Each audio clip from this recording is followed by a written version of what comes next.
Three close games on the trot for Mumbai Indians. ஆனால் இந்த தடவை they ended up on winning side. So kudos to them for that. Last 2 கேம்லையும் against LSG and RCB ஒரு small மார்ஜின்ஸில் தோத்தாங்க. இந்த தடவை ஸ்மால் மார்ஜின்ஸாக அவங்களுக்கு அட்வான்டேஜை யூஸ் பண்ணிக்கிட்டாங்க. Delhi Capitals as per the standard practice in this tournament toss win பண்ணதுக்கப்புறம் மும்பையை பேட் பண்ண சொன்னாங்க.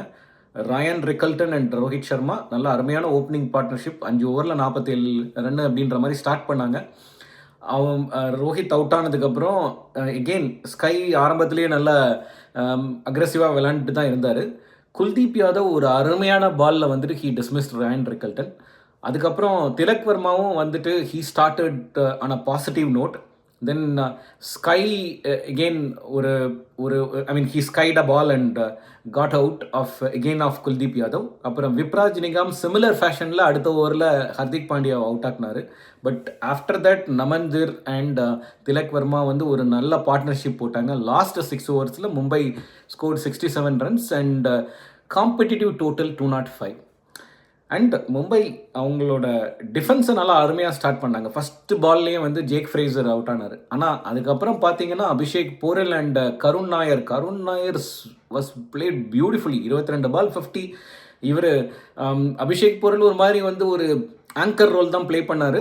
அவர் அவுட் ஆகுறப்போ 119 ரனில் அவர் 30 சம்திங்கில் அவுட் ஆகுறாரு.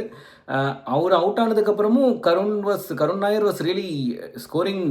He was really madly chasing the total.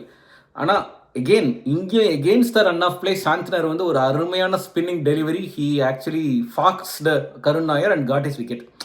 அதுக்கப்புறம் வரிசையாக வந்து விக்கெட் விழ ஆரம்பிச்சிருச்சு. Then Bumrah got Axar Patel out and that was also a very well setup delivery. Bumrah he got hit by Karun Nair. He hit a lot of boundaries of him and it was a good comeback. அதுக்கப்புறம் Karan Sharma took 2 wickets. Then even Shashank and Vipraj Nigam finally tried to accelerate and get to the target, but irundhalum Mumbai they made crucial breakthroughs. கடைசியாக வந்து hat-trick run outs. I don't know whether that happened in any format before. This could be the first time in any format. Finally Mumbai ended up on the winning side.